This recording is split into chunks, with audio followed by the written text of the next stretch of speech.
Thank you for being here for the 2025 annual celebration for HDC. Please be seated and warmly welcome to the stage Vicki Fagey, Vice President and Northwest Program Officer with JP Morgan Chase.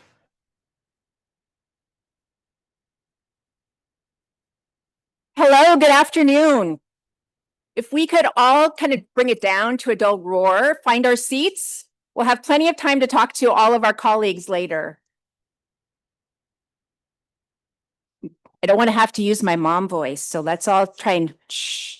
Thank you. Welcome to the Housing Development Consortium Affordable Housing Celebration. JPM Chase is honored to support HDC and help champion its work. At Chase, we understand that complex problems require multifaceted solutions. That's why we bring the full force of our products and services together with our philanthropy, our government relations, research, policy, and public engagement functions to tackle inclusive economic growth as one team. We do this because we realize and recognize that the strength of our business is completely linked to the vitality of the communities that we serve. Driving inclusive growth is the right thing to do for our clients, for our customers, our employees, our nonprofits, and our company as a whole. Each time we engage with HDC, nonprofit housing organizations, initiative partner organizations, or potential homeowners, we advance the goal of affordable housing for all. Do you know who else is working on that goal? Washington State Governor Bob Ferguson. Bob's a fourth-generation Washingtonian and son of a public school teacher and a Boeing employee. Governor Ferguson has spent his career in public service, fighting for civil rights and achieving victories for Washington families. He's also an affordable housing champion, as I assume everyone in this room is. And he's committed to putting Washington on the path to building 1.1 million housing units in Washington over the next 20 years. That's right. In his inaugural address, Ferguson said, Washingtonians need more housing, lots more housing. We must make it easier, faster, and less expensive to build housing of all kinds. Please welcome our Governor, Ferguson.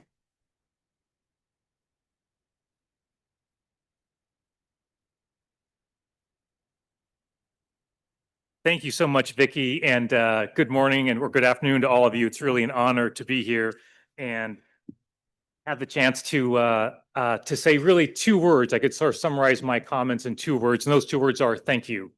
Thank you to each and every one of you for the really hard work you do to create more housing, more affordable housing for Washingtonians. I also want to say thank you because you may know we're near the end of our legislative session. We've got some big challenges in the state, $16 billion budget shortfall. The session is due to end on Sunday, so things are a little intense down there. So thank you for giving me a good excuse to get out of Olympia and, and come up here for a nice lunch. I do appreciate it.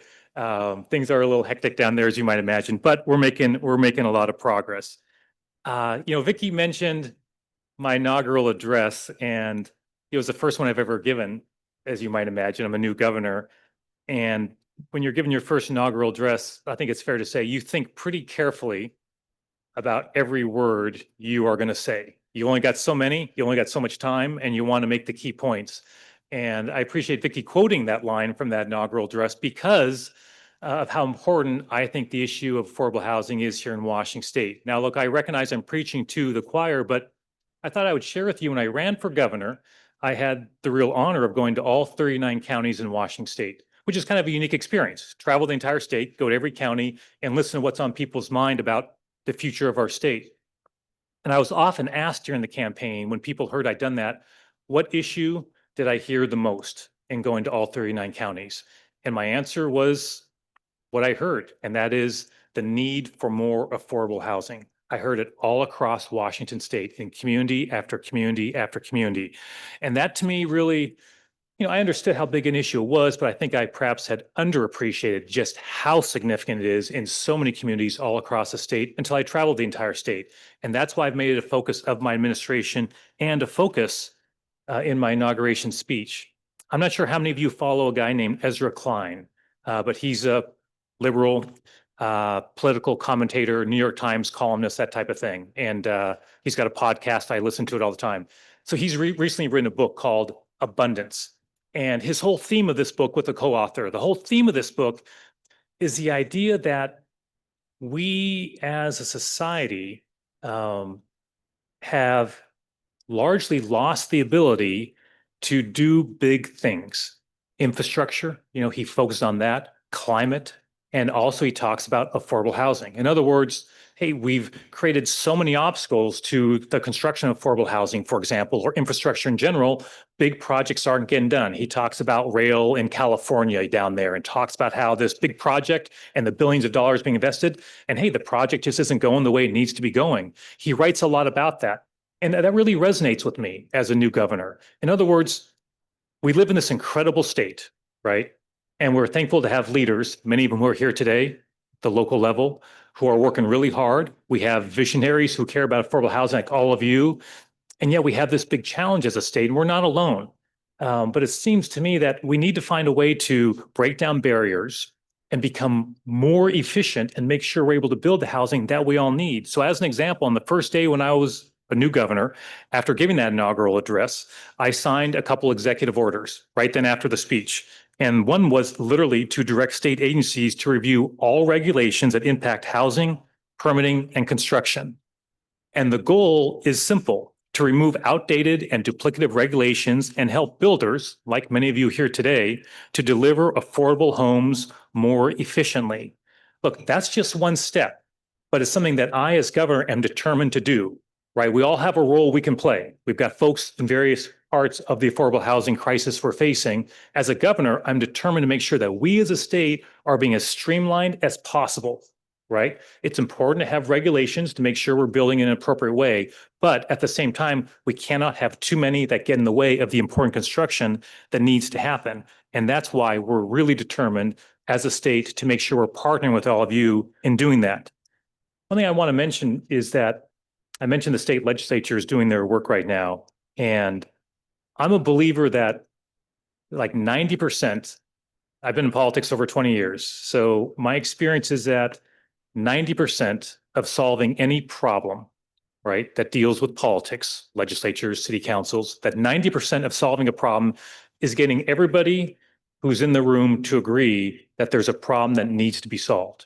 In other words, I can't tell you how many times I'm in a room with folks and someone says, I think we need to solve X problem. And other people in the room say, you know what? I really don't think that's that big a problem. It's just really not a priority. It happens all the time. Just getting people to agree there's a problem that needs to be solved is, I think, harder than you might think. The good news, I think, when it comes to affordable housing is in the state legislature, and I know we see this in the room today, but in the state legislature, legislators agree on a bipartisan basis that we have a real problem, that we need more housing, that we need more affordable housing. That's a critical first step. And that's being reflected in what's going on in the state legislature this very year.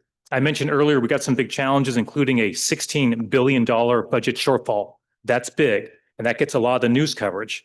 But what's also happening down in Olympia is legislators from both parties leaning in to moving legislation through the state legislature. Lots of bills, by the way, that address affordable housing. And many of these are bills that this organization, that you all have on your list of bills that you're tracking that are priorities for all of you. I won't go through all of them because there are many, but I want to give you an example of some of the work that's going on, bills that are coming to my desk or that have already been signed. So for example, House Bill 1403, sponsored by Jamila Taylor.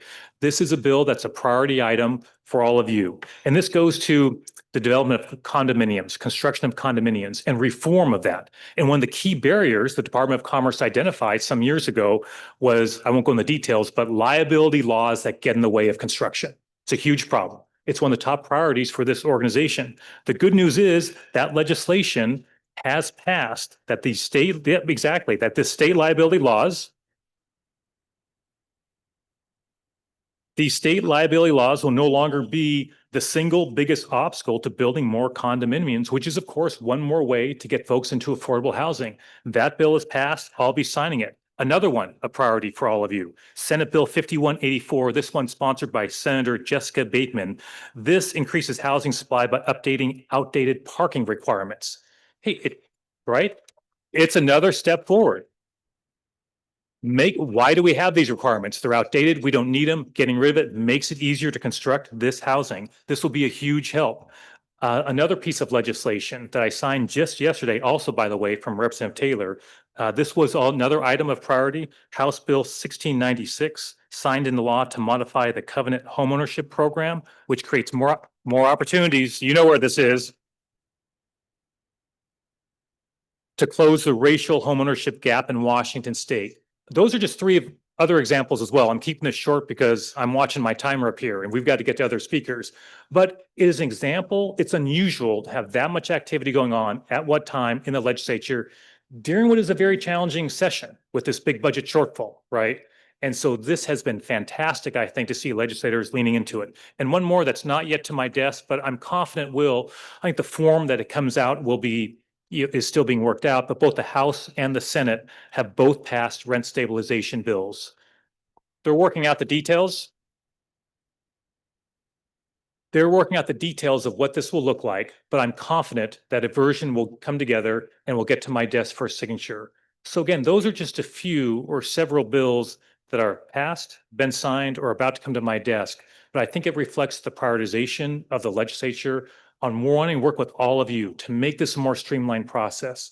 And just as I begin to close, one thing I just will say is that I have, there's a lot of great things about being governor I'm learning, but one of my favorite parts of my day is down at the Capitol, grade school kids come through for for tours. They tour the state Capitol. And it seems like fourth graders are always coming in.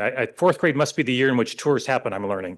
So in any event, what I like to do is I get the schedule, which schools are coming in for their tour. And I will once a day just go out and just crash one of the tours when they're in my lobby. I just show up and say hi to them. And I always just answer their questions. It's great.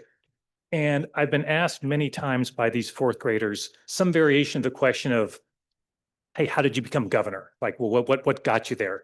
And I've got an answer for them, but honestly, in my life, I've never really thought much about how I ended up where I am, but enough fourth graders ask you that question and you start thinking about it a bit more deeply, right? And I've been doing that, and I've realized if I was to put together a top 10 list of reasons why I think I've had a fulfilling, happy life and able to do the work that I love to do, I'm convinced one of the top 10, if not top 5 reasons I would list is I had and have always had very stable housing throughout my life.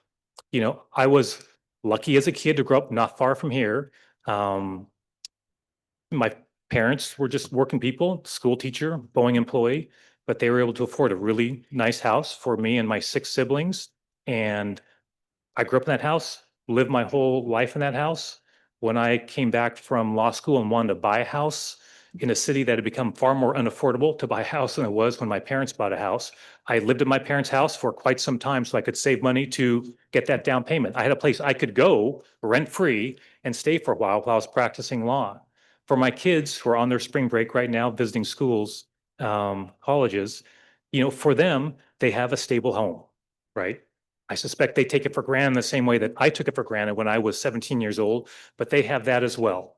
And I am confident as I think about my life that having stable housing, that wasn't even something I had to think about, had a huge impact on my life, right? Having that stability really was the backbone of my life. And you all know this. I'm not telling you something you don't know, but that is something that every Washington kid deserves, right?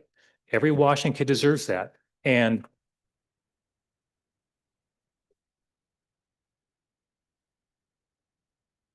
I just really believe we have a state which has fantastic values. But if we're just being honest with one another, the state's becoming too unaffordable for too many Washingtonians, right? And that is not okay. And so we need to make some changes in how we as a government, I'm speaking as a governor now, how we do business to change culture to make sure our state is more affordable for more Washingtonians. And I think that really starts with the need for more affordable housing. So I want to really end my remarks with where I started, which is thank you. This room full of I don't know how many hundreds of people who are here. I so appreciate all the work that you do every single day on this critical issue. I look forward as governor to partnering with you in the years ahead to make sure that every Washingtonian has the affordable housing they need and that they deserve. Thank you so much, everybody. Have a great lunch.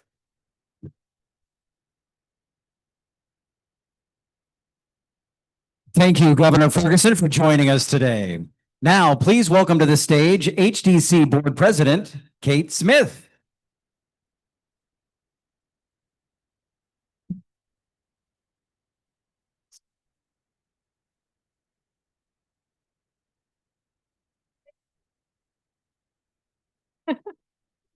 All right. Well, good afternoon, everyone, and welcome to the Housing Development Consortium of Seattle-King County's annual celebration.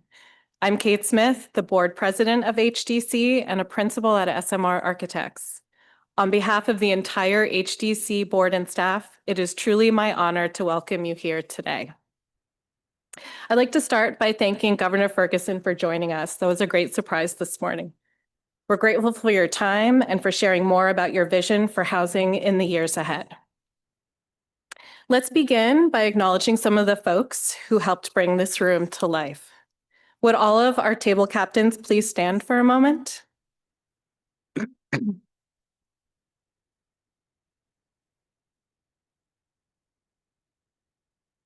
You have all played a big part in making this room so full of energy and community. So thank you for rallying such an incredible turnout. These are not ordinary times, but together we are far from ordinary. The energy, vision, and collective experience gathered here today is so powerful. Together we turn challenge into momentum, we cut barriers, we create change, we stand up to injustice, and we make sure everyone has a place to call home. As Michelle Obama reminds us, we have the power to marry our hope with our action, and that's exactly what we do. Of course, none of this is possible without the support of our incredible program sponsors. Your partnership makes this work real, and we are so grateful to you. I'll now call out each sponsor, but please hold your applause until the end, and then let's really show them our appreciation. Thank you to our presenting sponsors, JP Morgan Chase and Lisk Puget Sound. We'd also like to recognize the generous support of our champion sponsors, BECU, the Brettler Family Foundation, Compass Construction, the Gates Foundation, Hanson Group, Hunt Capital, Vitus, and Wells Fargo. And thank you to our ambassador sponsors, Atlas Design Group, Bridge Housing, CBRE, Enterprise Community Partners, Heritage Bank, Imagine Housing, Marpac Construction, Mercy Housing Northwest, Microsoft, Salesforce, Schemato Workshop, SMR Architects, SRM Affordable Housing, Symetra, TWG Development, and Zillow Group. Many thanks to our advocate sponsors and to our ally sponsors. All right, now we can clap. So let's hear it for our amazing partners.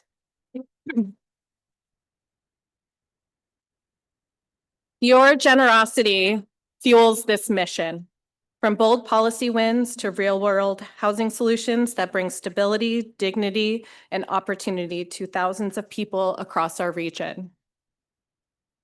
We also want to give a special shout out and thank you to our event photographer, Bill Wright of William Wright Photography, and to Lucy McCord, who's been helping out in the photo booth today. So thank you both.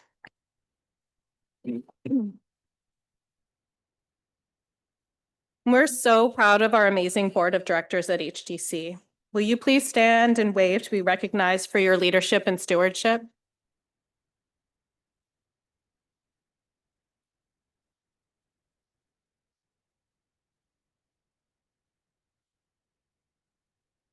And now to the heart of HDC, the incredible staff.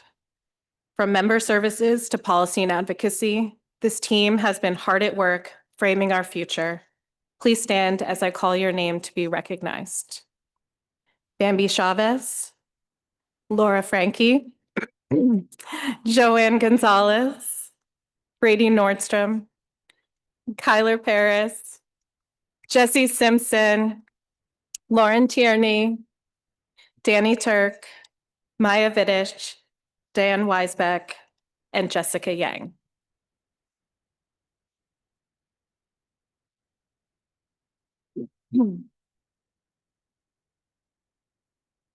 Today, we'd also like to take a moment to honor the life and legacy of Frank Chop. A beloved friend to HDC and a lifelong champion of housing justice. Frank's advocacy was transformational. His work continues to inspire us all, and we are deeply grateful for the path he helped pave. We can't imagine this movement without Frank, but we are encouraged by the visionary leaders in this very room who carry the torch forward. I'd like to recognize the elected officials who have joined us today. Would you please stand and acknowledge and be thanked?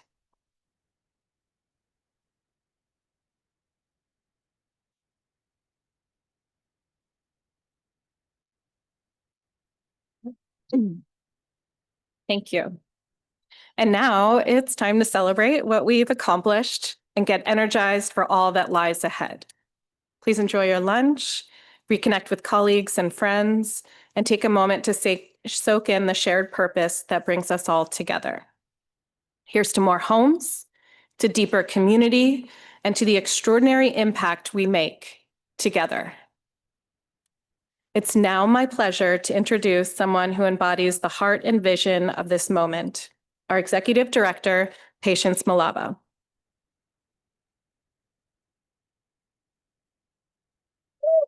A visionary leader, Patience sees opportunity in every challenge. She's a tireless advocate for housing justice, a true collaborator, and a driving force behind both our vision and mission. Please join me in welcoming Patience to the stage.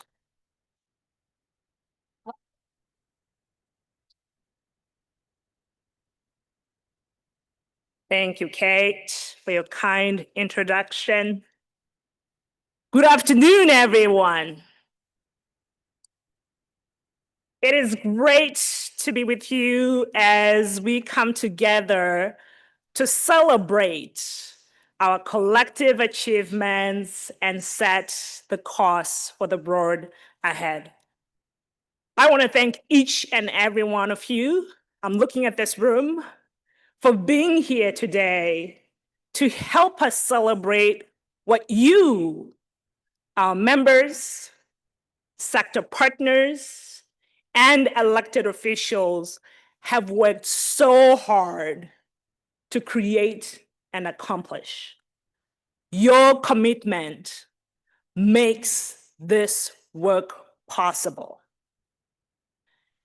As I reflect on this past year, one thing stands out. How fortunate I am, how fortunate we are to be part of a community so deeply committed to its purpose. As I look around this room with these beautiful lights, I am reminded of how fortunate our region is. We are incredibly lucky to have such a broad and talented coalition of our sector as HDC.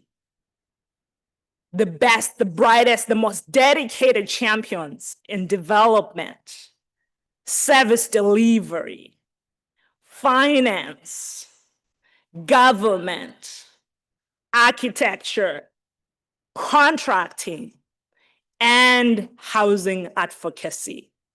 You show up day after day with both expertise and an unwavering belief in this work. Each of you plays a crucial role. HDC was built on the principle that when we work together, we achieve more than we ever could alone. And today, I ask that we recommit ourselves to the shared vision that unites us. The vision of a region where everyone has a safe, healthy, affordable place to call home.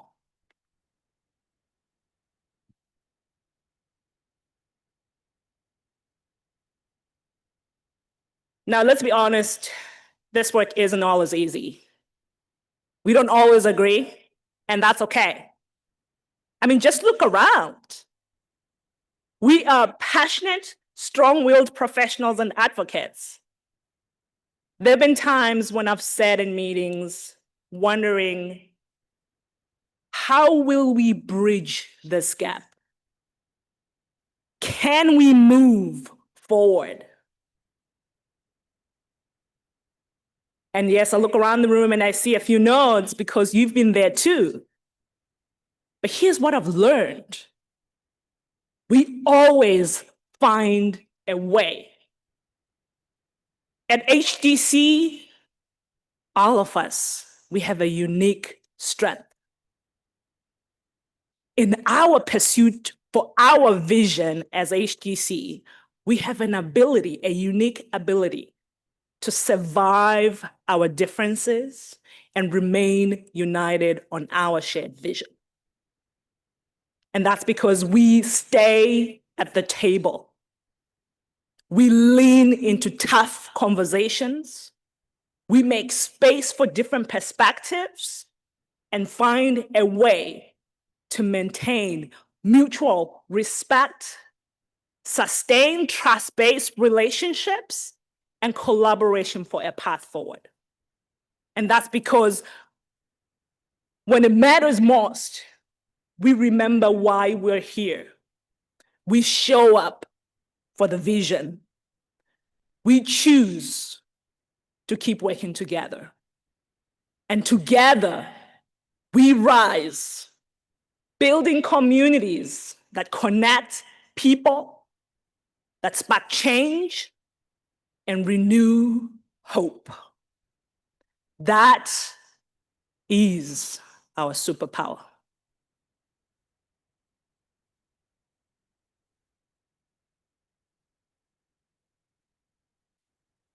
This past year, that superpower delivered. Together, we brought thousands of affordable homes online, from the Sacred Madison to the Beacon Pacific Village, to the South End, to the Aries, the list goes on. These ain't just units. These are homes. Let's give a round of applause to our members for building foundations for families and individuals across our region.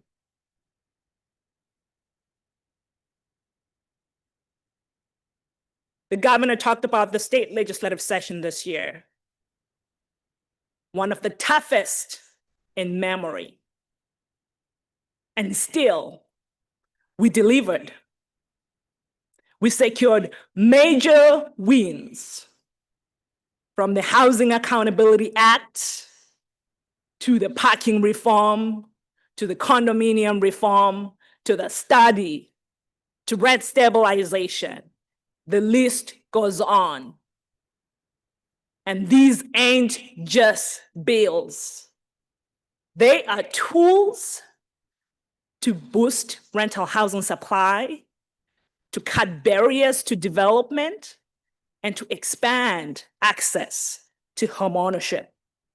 And let me say it clearly, this is the year of Housing 2.0 and the launchpad of a decade of bold progress.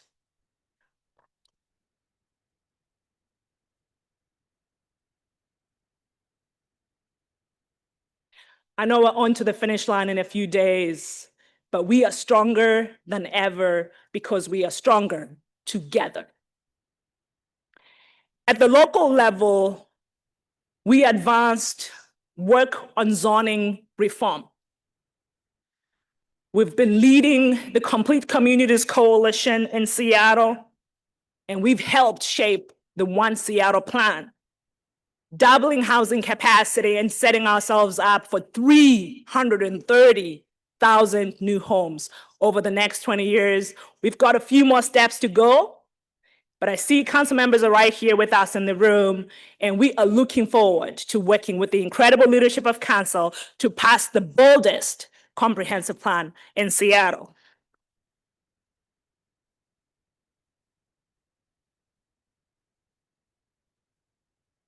On the other side of Lake Washington, we scored historic wins, the Bellevue Way. Our East Side Affordable Housing Coalition partnered with the private sector partners to shape the Wilburton rezone. This is work that's still underway, but it will be a once in a generation opportunity, unlocking more than 4,000 transit-oriented homes with access to public trails. And in March, the Planning Commission voted to support the core of our grand bargain. And all of this work will continue. It's been a historic compromise between the private sector and the nonprofit. And we are moving forward a mandatory housing affordability requirement. And I want to thank a couple of folks who are in this room who've made this milestone possible. Joe Fain, I want to thank you as the Bellevue Chamber for working in partnership with us. Hal Ferris, I don't know where you are. I want to thank you for your incredible work. We couldn't have done this without you, Hal. Chris Buchanan, I want to thank you. And I know the landowners are in the room. They are working in critical partnership with us, and a special shout out to Kevin Wallace, who's been a partner.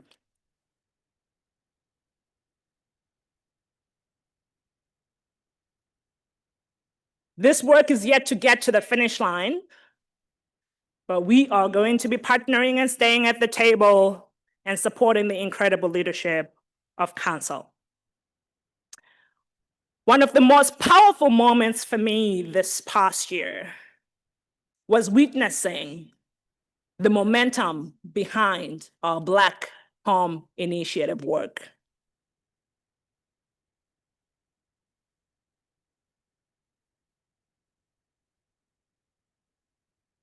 Because of this work and the launch of the Covenant Homeownership Account Program, we have 300 families who are now first-time homeowners, 700 families in the pipeline since the launch of the program in July.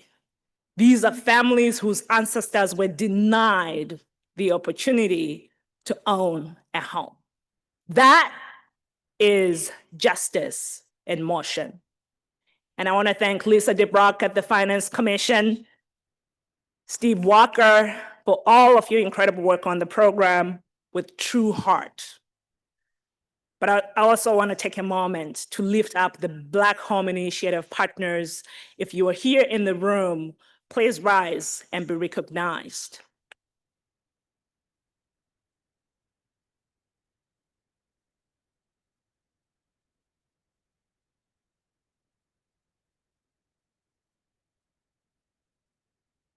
You are closing the racial homeownership gap and showing what's possible when we rise together. That same spirit, it fuels our work in investing in the future. We've got leadership development programs within HDC that are supporting young folks, emerging professionals with critical resources and tools. Yes, we've made real progress, and there's so much more progress I could have talked about here. We've got progress that's happened in Seattle not too long ago. We had a housing ordinance passed. I see Council President Nelson is here. We've got a lot of great work in King County that's happening. I see Council members Ahalai, Council Member Claudia Baldrich is here as well, and Council Member Beran and Mosqueda. I shouldn't have gone down this route, clearly. But all this to say, there's incredible progress. But I'm going to keep it real. the road ahead will not be easy. Then again, we're not here because it's easy. We're here because we believe in what's possible. We are facing profound uncertainty right now. Federal government housing support is shrinking. And let's be clear what that is. It's not just dollars.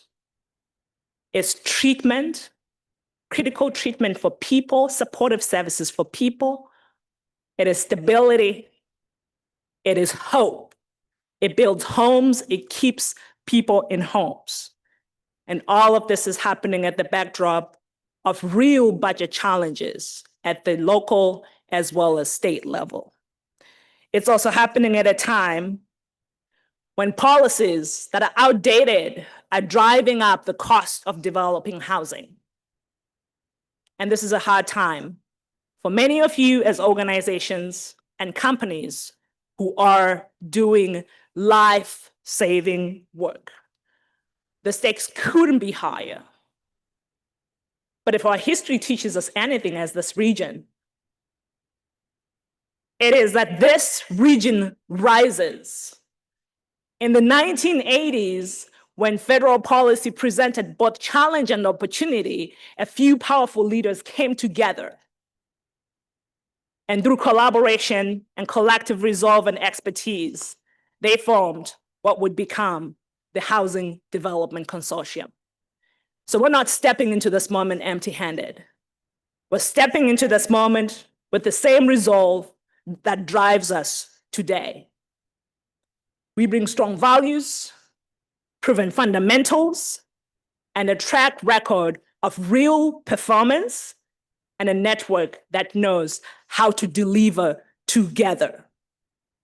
We've laid great groundwork, which gives us a lot of credibility, and there's a lot of work ahead, from the Housing Trust Fund in a few days at the state level to the regional revenue source that we must figure out for housing and homelessness services, to cutting the red tape and coming together on the changes at the federal level, both challenge and opportunity. But we can't do this alone. It's going to take all of us. To our elected officials, the decisions you make over the next few months will shape housing in our region for decades. To our private sector partners and philanthropy, your creativity and capital saves lives. And to our nonprofit and community advocates, your tenacity and courage fuel this movement. And to all of our network within HDC, thank you for bringing your expertise and choosing to rise together. We're not starting from zero into this work.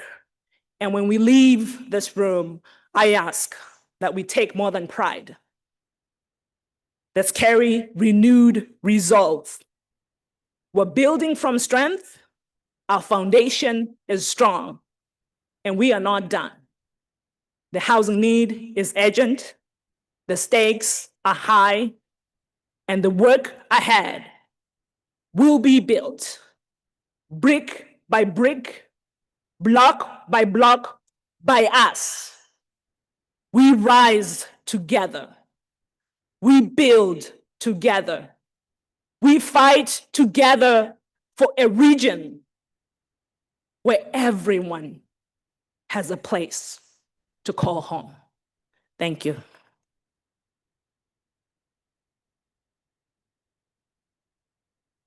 Thank you, Patience. Now, please welcome to the stage Lauren McGowan, Executive Director of LISC Puget Sound and HDC Board Member. Thank you. A big thank you to Patience for her leadership and that powerful reflection, and for reminding us of how far we have come and what's possible when we rise together. Hi, everyone. I'm Lauren McGowan. I'm the Executive Director of LISC Puget Sound and a proud board member of HDC.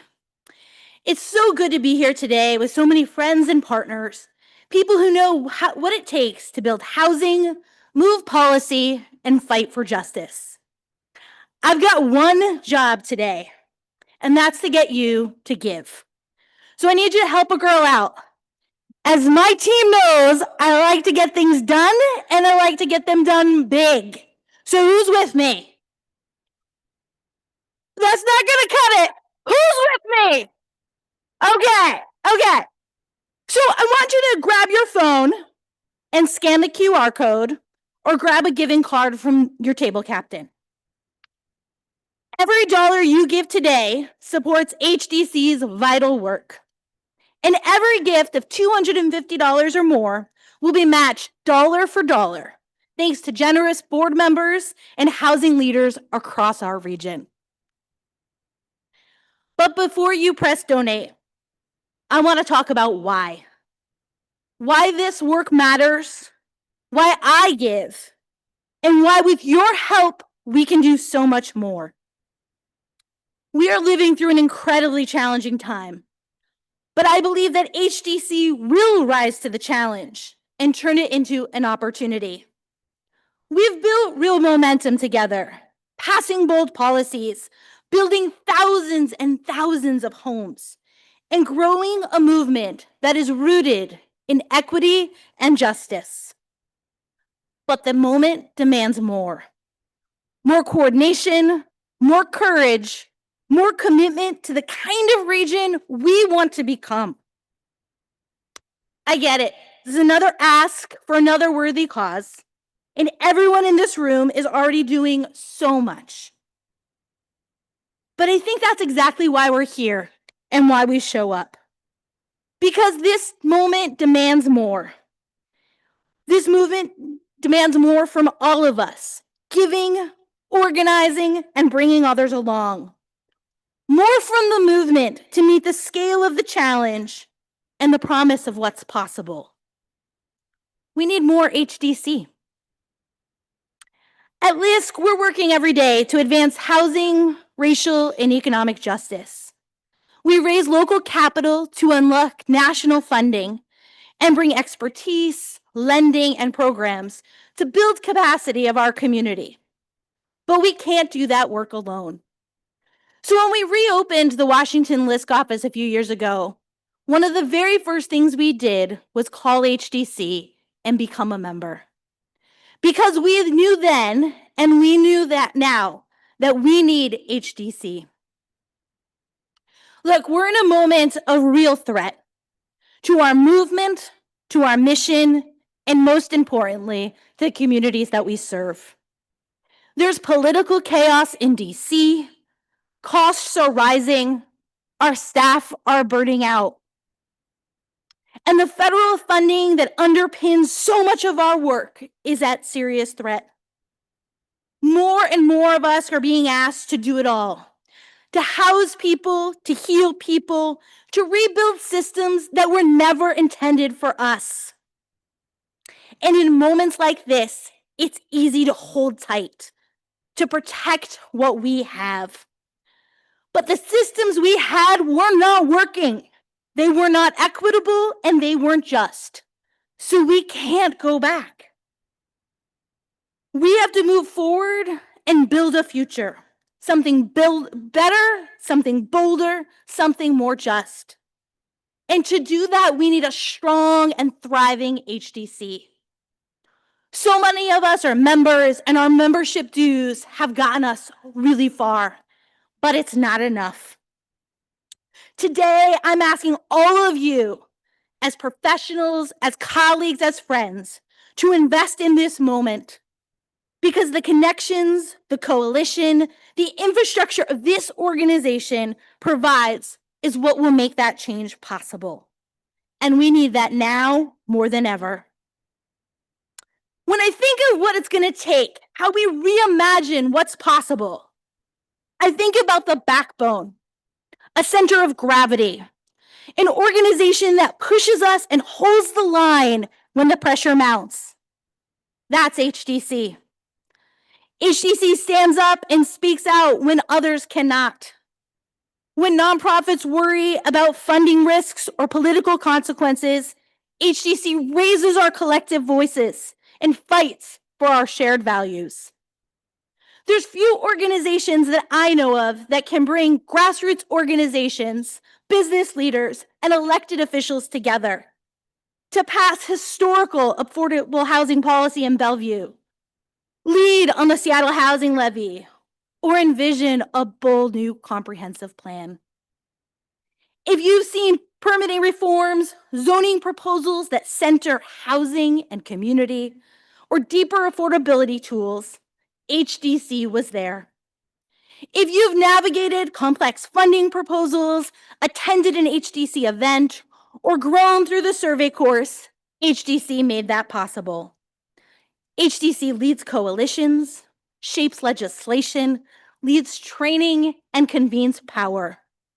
And as you heard from patients, they're also a vital partner in the Black Home Initiative, working to create 1,500 new Black homeowners in our region.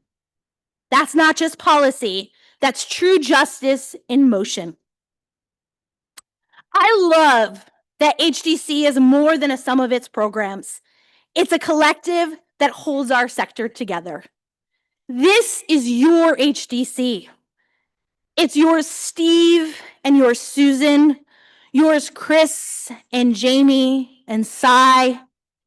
Every one of you, every one of us in this room, this is our HDC. And as you know, we won't always agree on every policy or tactic, and that's okay. We will wrestle with thorny issues, we will challenge one another, and we will keep looking toward that same North Star. A region where everyone has a safe, affordable place to call home. We are HDC. I want you to pause for a second and close your eyes and think about your why. Why do you do this work? Show up every day, work so hard? Was it a tenant that you housed, a family that you handed keys to, or a neighbor who struggled? For me, that why is my mom. My mom grew up in Connecticut and was a super hardworking person, often working 2 or 3 jobs. She loved her family and made sure that I got to every ballet practice and my brother to every baseball game. But she lived in a community without enough affordable housing, without an HDC that was fighting for her. And after losing her job and struggling with mental illness and substance abuse, her life began to unravel. She lost her housing, and then she lost hope. She spent many years riding buses at night to stay warm, sleeping behind churches, staying in shelters. And we tried everything, as most families do. Hotels, apartments, treatment programs, but nothing stuck. Because what she really needed was housing. Housing with the right support at the right time in a system built for her. But that system didn't exist. And a few years ago, I was sitting in my office late at night, and I received a call that she had died alone on a beach in my hometown. Her cause of death was homelessness. That shouldn't have happened to my mom, and it shouldn't happen to anyone's mom. We are a region that can make that happen, and HDC is part of making that possible. And that's why I'm here. So today, I will write a check for my mom and for the moms that you are going to house, and for the systems that we will build together so that no other mom becomes homeless in our region or struggles to think about where they're going to live. Let's make that real. Today, this is your moment to act. I want you to think about your why when you give, and think about the fact that every dollar that you give is supported by our sponsors. The funds that you give today are going directly to advocacy, coalition building, leadership development, and systems change. And as I mentioned before, thanks to HDC board members and generous housing leaders, we have a $40,000 challenge match. That means $250 becomes $500, $1,000 becomes $2,000, and even $25 fuels this moment. Whether you've been part of HDC for decades or just showed up today, this is your moment. When you give, you are saying yes to shared values. You are saying yes to collective power and yes to a future we're building together. Who's going to say yes? Think about your why. Who's going to say yes? Yes. Now's the time. Give to this movement, get involved, and thank you for being the driving force behind HDC. Thank you, Lauren, and thank you to everyone in the room for your generous support. Now, please welcome back to the stage HDC Executive Director Patience Malava to present this year's Public Sector Champion Award. Thank you, Lauren. Now we turn to a moment of deep appreciation. In her opening remarks, Kate mentioned former Speaker Frank Chop. And 2 years ago, we honored Frank with the Public Sector Champion Award for his incredible leadership on affordable housing in this state. To us, Frank was more than a leader. He was a friend. He was a mentor. He was a relentless, tireless advocate. He gave so much to this work, to our communities, and to each of us. And we're going to carry that legacy forward. And in recognition and celebration of that legacy, it is my honor to announce that we have renamed our Public Sector Champion Award to the Frank Chop Award.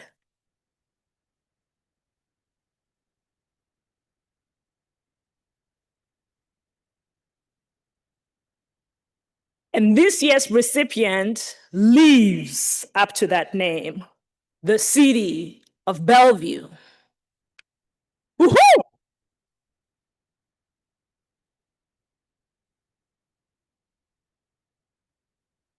From the mayor to the council, to the planning commission, to the dedicated city staff, the city is stepping into a new chapter of housing leadership, from their comp plan to the zoning reform and work that's happening in Wilburton. They are proving what's possible when vision meets action. Please join me in congratulating and welcoming to the stage the very first recipient of the Frank Chop Award, the city of Bellevue.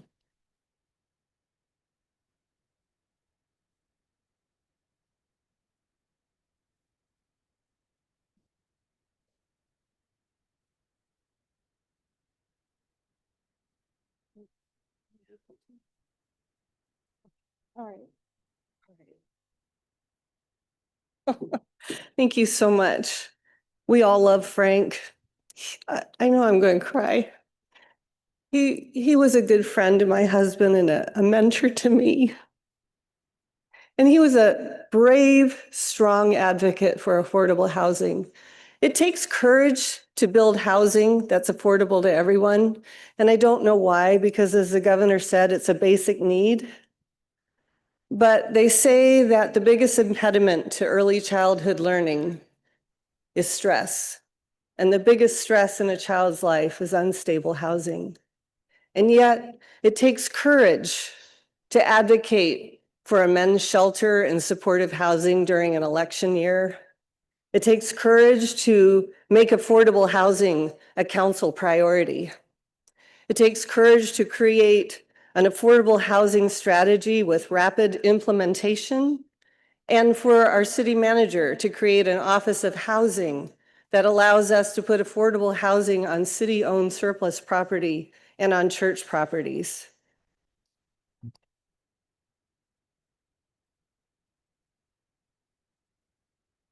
And it's going to take courage to build all this housing that we need.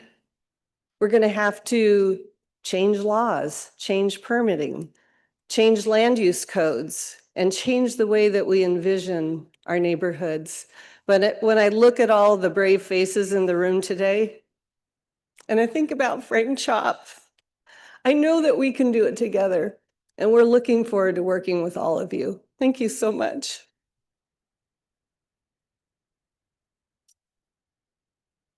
Hi, everyone. That was Mayor Lynn Robinson from the City of Bellevue. I'm Diane Carlson, the city manager, and I just want to acknowledge the great amount of partnerships that are required to do this work from HDC and patients and our housing roundtable to our incredible staff, many of whom are here today. The work has been productive and strategic, and we have a long way to go, but we're committed to it. And just want to thank HDC for this wonderful honor. Thanks. Thank you, Mayor Robinson and Diane, and congratulations again to the City of Bellevue. Now, please welcome to the stage Brian Lloyd to introduce this year's Carla Okigwe Award winner, our last award of the afternoon. Hey, everybody. It's good to see you. You look really fantastic today. As the voice of God just said, I get to introduce the Carla Okigwe Award. And I think he's sitting down here in front of me somewhere. I can't see him. I guess there he is. He'll be up here in a moment. The Carla Okigwe Award recognizes a recipient who is chosen for their exemplary contributions to the affordable housing movement and a clear commitment to bettering the lives of those struggling and the communities in which we live. It is my distinct honor and privilege to announce this year's award winner, my colleague and friend, Chris Persons.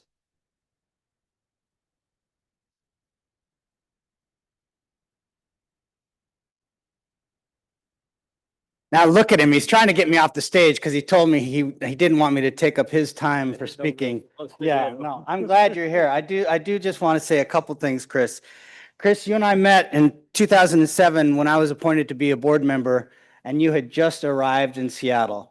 And I liked you immediately. You brought the Chicago fight to Seattle.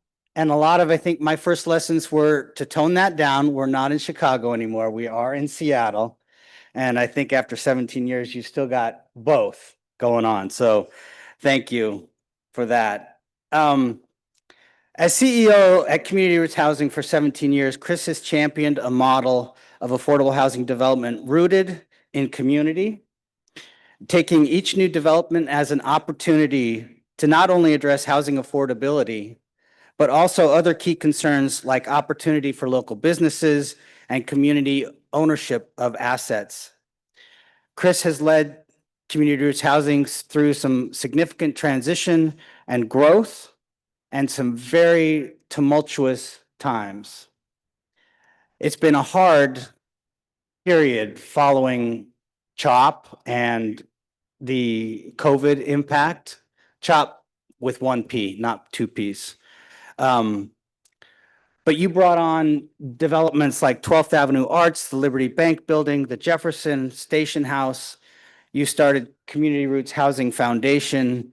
You oversaw the creation of the Capitol Hill Eco District, and you provide leadership in many other ways too, like the Housing Partnership Network and the Seattle Crescent Collaborative. Through all these years and all these many changes we've witnessed, I continue to have the utmost appreciation and respect for Chris. He is a leader that exemplifies the collective and community-based action that is central to HDC and to our first leader, Carla Okigwe. Congratulations, Chris. This award is very well deserved.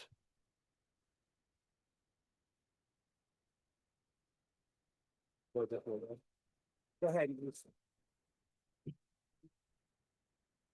I'm not going to give you the award until I hear what you say. Thank you, Brian, and everything. This is by far the greatest honor I have received in my professional career, and I can't tell you how much it means to me. When Elizabeth Reinhardt from Walsh Construction called to say that I had received this honor, I just dropped the kids off at school and was heading back home. And by the time I got home, I was pretty emotional and choked up. And I went downstairs to tell my wife, Jennifer, and I couldn't even get the words out. And she looked up at me and she thought something terrible had happened. And she said, honey, what's wrong? And I said, I won the Carla Kigwe Award. And she said, well, I don't know what that is. Well, whatever it is, it must be very important. And it is. It's very important to me. It's very important to our entire organization, our staff, past and present, our board for their guidance and leadership over the years, all of our partners and our stakeholders. On behalf of all of them, thank you very much for this honor.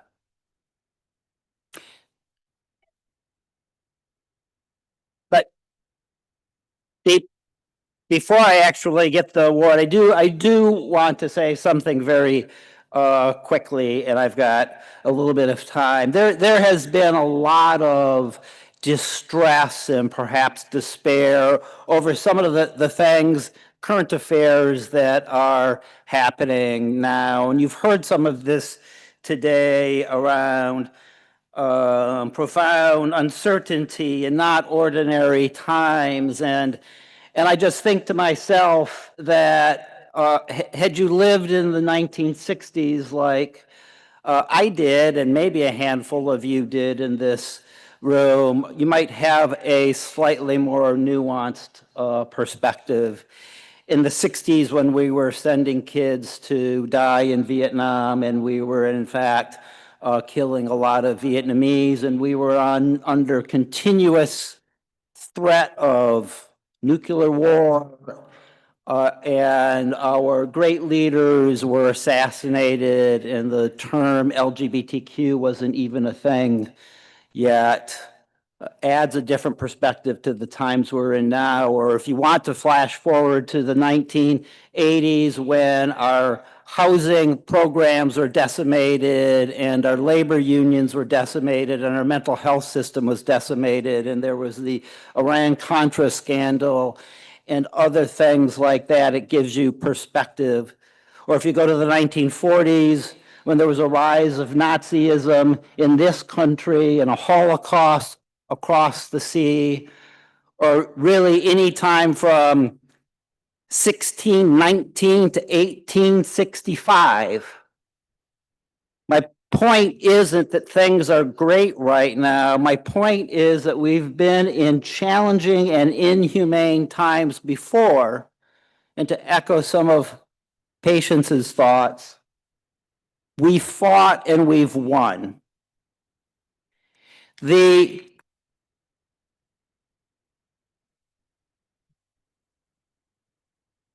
path of human progress isn't a smooth line. It lurches forward, it gets clawed back, and it lurches forward again, but inexorably it moves forward.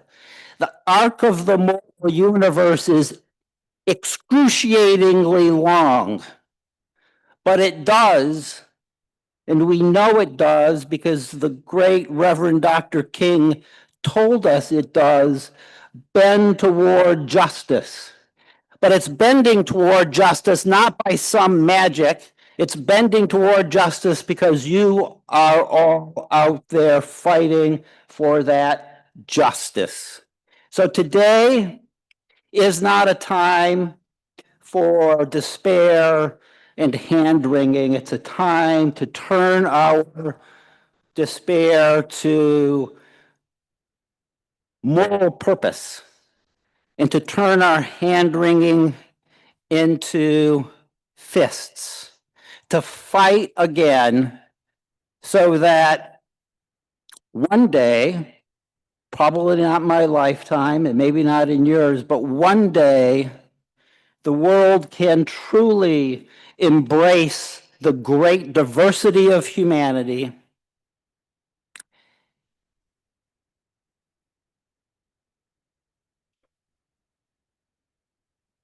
and we can create the foundation for equity for everyone, and everyone can feel the inclusion of their place in this, our great human endeavor. Thank you. You get the award. You get the award now, Chris. Thank you. Thank you very much. All right. Congratulations, Chris, and congratulations to the City of Bellevue. I want to thank you all for joining us today. I also want to take a second to thank my team, a group of people that I can't imagine myself working with any other team. We've got the best team that's really committed to this purpose. And I want to especially lift up Lauren, who coordinated this event and led the way. Please, a round of applause for the team and Lauren.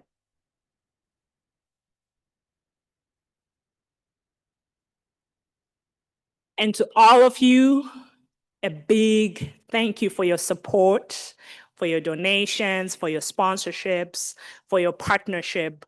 We couldn't do this work without you, and we are grateful for the incredible partnership and the wins ahead of us. So let's keep building, let's keep advocating, let's keep rising, let's fight for a region where everyone has a place to call home. Thank you for joining us.